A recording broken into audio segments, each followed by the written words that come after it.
تو ہم اس لیے چاہتے تھے کہ جو تھیم سانگ ہے وہ بھی کچھ ویسا ہی ہو تاکہ وہ پتہ چلے کہ ہاں یہ اس کا ہے. صحیح, یا اس کے پیچھے کون کون سے آئیڈیاز ہیں, کتنی ایفرٹس ہیں. پروفیسر صاحب, آپ اس کے حوالے سے کیا بتائیں گے, اور ملی نغمہ لکھنے کے لیے کیا کیا باتیں ضروری ہیں, خود ذرا ہمیں اس کے حوالے سے بھی بتائیں. پہلی بات تو یہ ہے کہ ملی نغمہ جو ہے یہ وطن کی محبت کا گیت ہے. بالکل. اور لکھنے والے کو اس محبت سے سرشار ہونا چاہیے, محب وطن ہونا چاہیے, اور جتنی کوئی تعصبات, جو علاقائی جو عصبیت ہیں, ان سے اس کا دل جو ہے وہ یکسر پاک ہونا چاہیے. بالکل. پھر ایک بات یہ ہے کہ بہت سی اصناف سخن ہیں, اور جو ملی نغمہ ہے یہ ان سب سے مختلف ہے. اس لیے پوری ہسٹری پہ بھی نظر ہونی چاہیے کہ پہلے کیا کیا باتیں جو ہیں وہ ہو چکی ہیں. یہ جان, قربان, دل, شان, یہ ساری باتیں جو اس کافی کہ ملی نغمے جو ہیں وہ لکھے جا چکے ہیں. پوری ہسٹری ہے ملی نغمے کی, جنگی ترانے بھی ہیں. اور پہلا ملی نغمہ, میں ایک بات آج کے آپ کے پروگرام کے حوالے سے کر دوں کہ جس دن پاکستان بنا تھا اسی رات کو پہلا ملی نغمہ لکھا گیا تھا. اچھا. فرانس میں جو ہماری اسکاؤٹ ریلی گئی ہوئی تھی, ان بچوں نے کہا تھا کہ آج ہم نے اپنی لائن علیحدہ بنانی ہے. اس ریلی میں ہمارا پاکستان بن گیا, تو پہلی رات ہی انہوں نے جو ہے وہ ایک ملی نغمہ, انہوں نے کہا آپ کا ترانہ نہیں ہے, تو انہوں نے ترانہ جو ہے وہ لکھ لیا تھا. آزادی کا ہوا سویرا, لہرایا پھر سبز پھریرا, رب دو عالم شکر ہے تیرا, سن لی تو نے فریاد, آزادی زندہ باد, پاکستان کیا بات ہے. اور اس کے بعد آپ جنگی ترانے دیکھتے ہیں, پوری اس پہ جو ہے وہ بندے کی نظر ہونی چاہیے. یہ ملی نغمہ ہم چاہ رہے تھے کہ ایک تو ساری قوم جو ہے, یہ پورے عالم پہ کرونا جو ہے وہ چھایا ہوا ہے, تو ہم وطن کو ایک محبت کا اور خوشی کا پیغام بھی دیں. اور اس حوالے سے ہم نے ایک مختلف گانا جو ہے وہ پیش کرنے کی کوشش کی. بالکل. تو اس کے بارے میں یہ بتا دوں کہ یہ 19 اپریل کو لکھا گیا ہے. صحیح. اور 2 مئی کو اس کی ریکارڈنگ ہوئی ہے, اور 9 اگست کو اس کی لانچنگ سرمنی ہوئی ہے, 2 دن پہلے. کیا بات ہے. اللہ تعالیٰ آپ کو اور بھی کامیابیاں دیں. جس طرح سے گیت نگاری کے حوالے سے ہم بات کریں اور ملی نغمے کے حوالے سے اسپیشلی, تو ہم یہ دیکھتے ہیں پروفیسر صاحب کچھ عرصے سے ہم نے یہ دیکھا ہے کہ یہ ٹرینڈ بہت کم ہو گیا. ہم اگر اپنے بچپن میں جائیں, آج سے 20-25 سال قبل جائیں, تو ایک خاص ٹرینڈ ہوا کرتا تھا کہ ہر سال 1 سے 2 سے 3 سے بلکہ اس سے بھی زیادہ ملی نغمے آتے تھے, اور پھر ان کو انجوائے کیا جاتا تھا. ہر کوئی ان کو یاد کرنا چاہتا تھا. بچے ٹیبلوز میں, اپنے اسکول, اپنے کالجز, اپنی یونیورسٹیز میں کہیں نہ کہیں گنگناتے تھے. اس ٹرینڈ کو دوبارہ سے ریوائیو کرنا آپ کیا سمجھتے ہیں کتنا ضروری ہے؟ اس میں پہلی بات تو کیا ہے کہ بہت لکھنے والے جو تھے, میں ایک نام جو ہے وہ بڑی عقیدت سے لینا چاہتا ہوں, پروفیسر کرم حیدری صاحب. کرم حیدری صاحب کا تعلق بھی اسی سرزمین سے تھا, راولپنڈی اسلام آباد سے تھا. پنڈی اسلام آباد سے 3 بڑے ملی نغمے پروڈیوس ہوئے. ایک جو ہے اے وطن ہم ہے تیری شمع کے پروانوں میں, یہ جوش ملی آبادی صاحب نے لکھا. اور ایسی زمین اور آسمان, یہ نثار ناسک صاحب نے لکھا. اور پھر جو ہے اے وطن پیارے وطن, یہ پروفیسر کرم حیدری صاحب نے لکھا. پروفیسر کرم حیدری صاحب اسی کالج میں پڑھاتے تھے جس میں میں آپ پڑھا رہا ہوں, گورنمنٹ کالج عسکر مال میں. صحیح. تو میں کہنا یہ چاہتا ہوں کہ جو لکھاری تھے, لکھنے والے تھے, وہ آہستہ آہستہ کوچ کر گئے. اور اس کے بعد لوگوں نے یہ کہا کہ جو گا سکتا ہے, لوگوں نے یہ سمجھا شاید وہ لکھ بھی سکتا ہے. تو ایسا نہیں ہے. صحیح. یہ لکھنا جو ہے, یہ تخلیق جو ہے, یہ ایک بالکل علیحدہ شعبہ ہے. صحیح. اور اس کی طرف جو ہے وہ جو جنون لکھاری ہیں, اردو شعراء ہیں اور مختلف علاقائی زبانوں کے, ان کو آنا چاہیے اور اس کو فروغ دینا چاہیے. بالکل دینا چاہیے. کس طرح سے دیا جا سکتا ہے, ایک ایفرٹ آپ بھی کریں, فیوچر پلاننگز کے حوالے سے نعمان ہمیں بتائیں کہ مزید اس کام کو کس طرح سے نرش کرنا ہے, کس طرح سے فلرش کرنا ہے. جیسا کہ باقر صاحب نے بھی بتایا کہ ہم لیک کرتے ہیں کانٹینٹ کو. میرے اب تک تقریباً میں 12 پروجیکٹس پاکستان کے تمام رینونڈ ووکلسٹ, جس میں راحت فتح علی خان صاحب ہیں, شفقت امانت علی صاحب ہیں, اور بہت سے لوگ ہیں جن کے ساتھ میں مل کے پروڈیوس کر چکا ہوں. ہمارا بیسک فوکس جو ہے وہ ہے کانٹینٹ. ہم کو معیاری کانٹینٹ پروڈیوس کرنا ہے, in like the content which is being produced in Pakistan right now. ہم اس سے ہٹ کے جھنڈا, زمین, پرسن, جو کہ کئی سالوں سے روایتی جملے سنے جا رہے ہیں, وہ جھنڈا قائد اعظم صاحب نے دے دیا, باقی سب کچھ بھی ہو گیا, اب اس سے آگے کی بات کرتے ہیں. اب پاکستان کے عوام, ان کے رہن سہن, ان کے ٹریڈیشن اور ان کی قوت سماعت, ان کا جو سٹینڈرڈ آف لسننگ ہے, اس کو بڑھانا ہے ہم نے. صحیح. تو اس کے لیے ہم کافی کوشش کر رہے ہیں, کافی کچھ پروڈیوس کر رہے ہیں. ابھی ہمارا یوٹیوب چینل ہے دا سول میٹس, نعمان رؤف اور رابعہ آغا کے نام سے, جس کے اوپر ہم پروڈکشن ریلیٹڈ جو وینچرز ہیں وہ نعمان رؤف کے اوپر, میوزک اور انٹرٹینمنٹ نعمان رؤف پروڈکشنز کے اوپر, اور ہماری جو اکیڈیمک اور انفرٹینمنٹ ایکٹیویٹیز ہیں وہ اسکیچڈ بائی رابعہ آغا کے نام سے ہمارا ایک یوٹیوب چینل ہے, جس کے اوپر ہم وقتاً فوقتاً لانچ کر رہے ہیں. بالکل کر رہے ہیں. تو آنے والے وقت میں کس طرح سے دیکھ رہے ہیں کہ نوجوان کس طرح سے سامنے آئیں گے, اپنا کردار ادا کریں گے اور یقیناً ان کو یہ چیزیں اٹریکٹ کریں گی؟ میم آپ کے ملک میں بہت ٹیلنٹ ہے, ہر جانرا میں بہت ٹیلنٹ ہے. پرابلم یہ ہے کہ اس ٹیلنٹ کو پلیٹ فارم نہیں ملتا. I struggled for 25 years to reach towards this platform. آپ کے ملک میں میرے پاس تو الحمدللہ I'm a businessman by profession, okay, میں اپنی چیزیں خود پروڈیوس کرتا ہوں. لوگوں کے پاس وسائل کی کمی ہونے کی وجہ سے وہ سامنے آنے سے رہ جاتے ہیں. ٹھیک ہے, آپ کے ملک میں ووکلسٹ بہت اچھے ہیں, آپ کے ملک میں میوزیشین سب سے اچھے ہیں, دنیا کا سب سے بہترین میوزیشین پاکستان میں, but they cannot either proceed the way they want to. اس طرح سے نہ وہ جی سکتے ہیں, نہ پرفارم کر سکتے ہیں. ریزن کیا ہے اس کے پیچھے؟ ریزن وسائل کی کمی, پراپر پلیٹ فارم نہیں ہے. اس میں سب سے بڑی reason I would like to mention here کہ ایگزسٹنگ جتنے ٹی وی چینلز اور پروڈیوسر حضرات ہیں, ٹھیک ہے, وہ بھی اصل ٹیلنٹ کو کنسیڈر نہیں کرتا. یہ ریزن ہے جس کی وجہ سے اصل ٹیلنٹ اوپر نہیں آ سکتا. I do not want to mention any particular platform, مگر میں یہ سمجھتا ہوں کہ پاکستان کے اندر اصل ٹیلنٹ کے ساتھ زیادتی ہو رہی ہے, اور یہ زیادتی ہم نے ہونے نہیں دینی بلکہ اصل ٹیلنٹ کو سامنے لے کر آنا ہے. تو رابعہ, جیسے کہ ابھی نعمان بات کر رہے تھے کہ اکیڈیمکلی اور انفرٹینمنٹ کے سیکشن کو آپ دیکھتی ہیں, کتنا ضروری ہے ہم یہاں پہ پیٹریوٹزم کو لے کر آئیں اور جذبہ حب الوطنی کو جو ہے وہ بچوں کے اندر انکلکیٹ کریں. بالکل. اچھا, میں آپ کو یہاں پہ بتاؤں کہ میں اس جنریشن سے ہوں جب ہماری مادرز ہمیں ٹی وی کے آگے بٹھاتی تھی نیشنل ڈیز پہ, اور ہم لوگ بہت شوق سے سنا کرتے تھے اس وقت جو نیشنل سانگز آتے تھے, اور اسکولز میں بھی ٹیبلوز وغیرہ ہوتے تھے. تو وہ ایک پیٹریوٹزم کی جو اسپرٹ تھی نا, وہ جو ہمارے اندر ہے وہ آج کل کے بچوں میں نہیں ہے اس طرح سے. تو میرا خیال ہے کہ یہ چیزیں بہت امپورٹنٹ ہے. اگر آپ نے اپنے ملک سے بھی محبت کا جذبہ پیدا کرنا ہے تو اس کے لیے بھی آپ کے گھر میں وہ ماحول ہونا چاہیے. جیسے میری مدر, میں اپنی مدر کی وجہ سے مجھے یہ چیزیں بہت اچھی لگتی ہیں, کیونکہ وہ بہت زیادہ اس چیز کو کرتی تھیں سیلیبریٹ, اور 14 اگست کو وہ لگایا کرتی تھی ملی نغمے, یا وہ 23 مارچ کو لگاتی تھی. تو میں دیکھتی ہوں کہ اب ایسا نہیں ہے, بلکہ اب ہم اپنے بچوں کو کہتے ہیں نا تو دے آر ناٹ انٹرسٹیڈ, وہ کہتے ہیں ہم کیا کریں. تو وہ مجھے بڑا عجیب سا لگتا ہے. تو اس وجہ سے وہ مجھے ایسا لگا کہ ہمیں چاہیے کہ اگر وہ جو اسپرٹ ہمارے اندر تھی اور جو اب لیک کر رہی ہے اس جنریشن میں, تو ہم کچھ ایسا آج کل کے زمانے کے حساب سے کچھ ایسی چیزیں لے کے آئیں جو ان کو بھی اٹریکٹ کریں, اور شاید وہ ٹپیکل سے ہٹ کے, کیونکہ آپ کو زمانے کے ساتھ بدلنا پڑتا ہے, ٹرینڈس کے ساتھ آپ کو چینج ہونا پڑتا ہے. تو اس لیے ہم نے سوچا کہ کچھ ٹرینڈی چیزیں لائیں. دوسرا یہ کہ کانٹینٹ کی, جیسے باقر وسیم صاحب نے بات کی, تو وہ بہت امپورٹنٹ ہے, کیونکہ کانٹینٹ اتنا رچ نہیں ہوتا اس کا جو ہے لیریکلی. تو آپ نے دیکھا کہ اس سانگ کے جو کانٹینٹ ہے وہ کتنا زبردست ہے, اور اس میں اتنا رچ قسم کا انہوں نے لٹریچر یوز کیا ہے. تو وہ بہت مزہ آتا ہے. اور آپ یہ دیکھیں کہ اس سے جو ہے آپ کو کتنا ایکسپوجر ملتا ہے سننے والے کو. جب آپ کے کان میں اس قسم کا لٹریچر جاتا ہے تو پھر آپ کا ایکسپوجر بڑھتا ہے.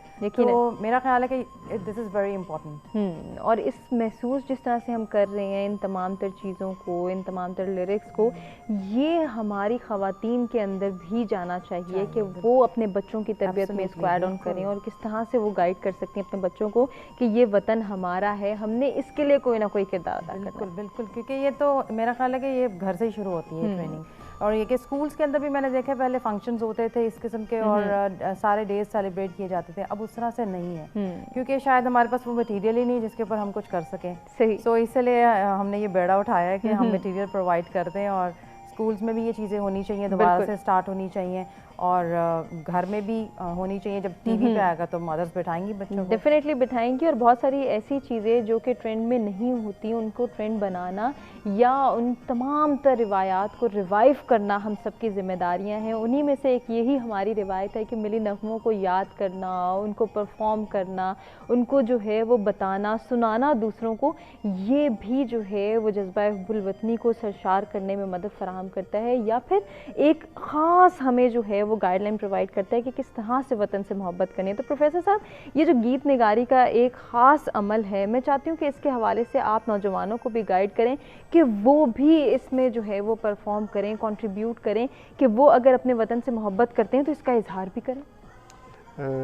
جی میں سمجھتا ہوں کہ جو تعلیمی ادارے ہیں, گھر اور تعلیمی ادارے, یہ اس میں کلیدی کردار ادا کر سکتے ہیں. آج کل تو میڈیا ہے, آپ نے اپنے جذبات کا اظہار کرنا ہے تو کسی بھی طریقے سے جو ہے وہ کر سکتے ہیں. لیکن یہ جو دن ہوتے ہیں, 6 ستمبر کا دن ہے, 23 مارچ کا دن ہے. 23 مارچ کا دن جو ہے وہ اتفاق سے میری ڈیٹ آف برتھ بھی ہے. اچھا ماشاءاللہ. تو 14 اگست ہے. اس دن ایسے پیغامات جانے چاہیے نوجوان نسل کو کہ جس طرح ایک بیٹری نہیں چارج ہو جاتی حب الوطنی والی, تو یوں بندہ فیل کرے. تو میڈیا اس میں اچھا, میں یہ کہوں گا کہ میڈیا کا کردار اچھا ہے. میں تحسین کرتا ہوں کہ کم از کم 1 ملین نغمے لگے ہوئے تو ہیں آج کل جو ہے نا. تو نوجوانوں کو کردار ادا کرنا چاہیے اور ان کی فیلڈ بنتے ہیں. ایک تو وہ لکھ بھی سکتے ہیں, تخلیقی کام بھی کر سکتے ہیں, پرفارم بھی کر سکتے ہیں, کسی ساز کے ساتھ بھی کوئی چیز گا سکتے ہیں, تقریر بھی کر سکتے ہیں. تو جس طرح بھی کرنا چاہیں اظہار, وطن کی محبت میں حصہ ڈالنا چاہیے. بالکل ڈالنا چاہیے. اور اس کے لیے آپ نوجوانوں سے کیا ایکسپیکٹ کرتے ہیں؟ نوجوان آگے بڑھیں. اور قائد اعظم محمد رضی اللہ نے کہا تھا کہ یہ میرا ہراول دستہ ہے. بالکل. جب تشکیل پاکستان میں اور تحریک پاکستان میں وہ ہراول دستہ تھے, تو تعمیر پاکستان میں بھی وہی ہراول دستہ ہیں. بالکل. اور ان کو آگے آنا چاہیے اور وطن کے لیے جو ہے وہ بھرپور کام کرنا چاہیے. بالکل کرنا چاہیے. نعمان, جس طرح کہ نوجوانوں کے حوالے سے بات کر رہے ہیں, تو آج کے نوجوانوں کو کیا, بچوں کو بھی ہم دیکھتے ہیں تو میوزک ان کو بہت اٹریکٹ کرتا ہے. تو یہی میوزک اگر وطن سے محبت کے لیے ہم اس کو جو ہے ان کے اندر انکلکیٹ کریں, یا جذبہ ابھارنے کے لیے اس کو ایک طرح سے ہمیں ایز اے ٹول یوز کریں, تو میرا خیال ہے کہ ہم وہ جو تاریخی پہلوؤں کو دیکھتے ہیں کہ بچے تاریخ سے دور ہوتے چلے جا رہے ہیں, یا پاکستانی تاریخ کے اندر ان کو انٹرسٹ شو نہیں ہوتا, تو ایک طرح سے انٹرسٹ ڈیولپ کرنے کا بھی یہ ذریعہ بن سکتے ہیں. میم, میوزک واحد ایک ایسا ٹول, ایک آلہ ہے جس کے ذریعے آپ ہر شخص کی روح تک پہنچ سکتے ہیں. چاہے وہ 4 سال کا بچہ ہے یا 70 سال کا بوڑھا ہے, وہ اپنی پسند کا میوزک ضرور سنتا ہے. بالکل ٹھیک ہے. آج میں ایک ایجوکیشنسٹ کے ساتھ اگر کام کر رہا ہوں, I am a musician, I am a producer, I am an artist. Okay, میرا مقصد اس معاشرے کو ریولوشنائز کرنا ہے through my music, through my content that I am producing. معاشرے کی کئی ایسی چھوٹی چھوٹی برائیاں اور نقص ہیں جن کو ہم اپنے کانٹینٹ کے ذریعے اپنا میسج پہنچا سکتے ہیں ہر نسل میں, ہر جانرا میں. ٹھیک ہے. تو یہی کوشش ہم کرنا چاہ رہے ہیں کہ ہم اپنے میوزیکل کانٹینٹ کے تھرو, اور جو ہمارا انفرٹینمنٹ کانٹینٹ ہے, میں مرج کرنا چاہتا ہوں ایجوکیشن اور میوزک کو. ایک روایتی طریقے سے ہٹ کے ہم وہی میسج اس طرح سے عوام کو سنانا چاہتے ہیں جیسے وہ سننا چاہتے ہیں, جس طرح ان کو سننا اچھا لگتا ہے. رہ گئی بات ہمارا, جیسے پروفیسر باقر وسیم قاضی صاحب نے بھی بتایا, میم کانٹینٹ کی مضبوطی اور انوویشن اب بہت ضروری ہے. بالکل ضروری. ہمیں روایتی چیزوں سے ہٹ کے, اب سوشل میڈیا کا دور ہے, جب آپ کا ترانہ پوری دنیا میں دیکھا جا رہا ہے, تو آپ پاکستان اور اس کے عوام کا گلوبل امیج ریپرزینٹ کر رہے ہیں. So it has to be very strong. اس کو بہت مضبوط ہونا چاہیے. مضبوط ہونا چاہیے. اور ساتھ ساتھ جس طرح سے روایات کو لے کر بھی چلنا ہے, تو اس میں کہیں نہ کہیں ہم نے ماڈیفیکیشن لانی ہے. ایسا نہیں کہ ہم ساری پرانی چیزوں کو چھوڑ کے صرف نئی چیزوں پر فوکس کریں گے, ہم ماڈیفیکیشن پر فوکس کریں گے. اپنی روایات کو ہی بیوٹیفائی کر کے آپ نے دکھانا ہے. ہم اپنی روایات سے تو ہٹ نہیں سکتے. بالکل. ہمارے نیشنل ہیروز بھی چینج نہیں ہو سکتے, ہماری روایات, معاشرتی قدریں کبھی نہیں بدل سکتی, لیکن اس کو ڈسپلے کرنا, پروڈیوس کرنا, اس کو لوگوں کو دکھانا, یہ ہمارے اختیار میں ہم کیسے دکھاتے ہیں. بالکل, اور دکھانا بہت ضروری ہے کہ ہم معاشرے کی اصلاح چاہتے ہیں, ہم معاشرے کی تربیت کرنا چاہتے ہیں, ہم اپنے نوجوانوں کو گائیڈ کرنا چاہتے ہیں اور اپنے بچوں کی تربیت کو مزید بہتر بنانا چاہتے ہیں. ہمارے تینوں مہمانوں سے گفتگو کا سلسلہ جاری, انہیں سے گزارش کریں گے کہ کوئی سجیشن ان کے مائنڈ میں ہو جو کہ نوجوانوں کو دینا چاہیں. اگست کا مہینہ ہے, جشن آزادی کو ہم منا رہے ہیں, اور اس جشن میں جو ہے وہ کردار ادا کرنے کے لیے اگر ہم ایک شمع بھی روشن کرتے ہیں تو یقیناً ہمارا کنٹریبیوشن چلا جاتا ہے. تو نعمان, کیا میسیج دینا چاہیں گے, کیا سجیشن ہے آپ کے پاس؟ میں آج کے نوجوان کو جسٹ لائک مائی سیلف, میں ایک میوزیشین تھا by birth. I think I was a musician by birth. Artist کبھی بنتا نہیں ہے, آرٹسٹ بائی برتھ ایک آرٹسٹ ہوتا ہے. تو مجھے شروع میں میری فیملی کی طرف سے کافی اپوزیشن ملی, کیونکہ the family I actually belong to, وہاں پہ پریکٹیکلی میوزک کرنا اور پرفارم کرنا شاید اتنا اچھا نہیں سمجھا جاتا. مگر آج کا دور, میں ماں باپ کو یہ کہنا چاہتا ہوں کہ وہ اپنی اولاد کو وہ کرنے دیں جو وہ کرنا چاہتے ہیں. ان کو مولڈ یا فولڈ کر کے کسی اور طرف ڈائیورٹ کرنے کی کوشش نہ کریں, کیونکہ اس کے بعد ان کا بچہ وہ بھی نہیں رہے گا جو وہ کرنا چاہتا ہے. بالکل ٹھیک ہے. سو everybody should actually appreciate the talent they have in their child, اور آپ اپنے ٹیلنٹ کو کبھی بھی کسی کی مرضی کے مطابق ڈھالنے کی کوشش نہیں کریں, اور آپ کو گھبرانا نہیں ہے, آپ کو بڑھنا ہے. کیا بات ہے, بہت خوبصورت پیغام. رابعہ, آپ کا کیا میسیج ہے؟ جی بالکل, میرا میسیج یہ کہ آج کل چیلنجز بہت زیادہ ہیں, اور ہماری ماشاءاللہ یوتھ جو ہے وہ سب سے امپورٹنٹ رول پلے کرتی ہے کسی بھی ملک کی ترقی میں. اور جو چیلنجز ہیں ان سے گھبرانا نہیں چاہیے, کیونکہ جب آپ کوئی ڈریم دیکھتے ہیں تو راستے میں بہت ساری رکاوٹیں آتی ہیں, اور اگر آپ گھبرا جائیں گے تو پھر آپ اپنے ڈریمز کو اچیو نہیں کر سکتے. تو کنسسٹنسی کے ساتھ آپ کو آگے بڑھنا ہے اور اپنے ڈریمز کو اچیو کرنا ہے. بالکل کرنا ہے. بہت خوبصورت بات. پروفیسر صاحب, آپ کا کیا پیغام ہے؟ ایک شعر میں پیغام ہے. جی جی ضرور دیجیے. افتخار عارف صاحب کا ایک شعر ہے, اور اسی میں پیغام دینا چاہتا ہوں. ضرور. آسمانوں پر نظر کر, انجم و مہتاب دیکھ.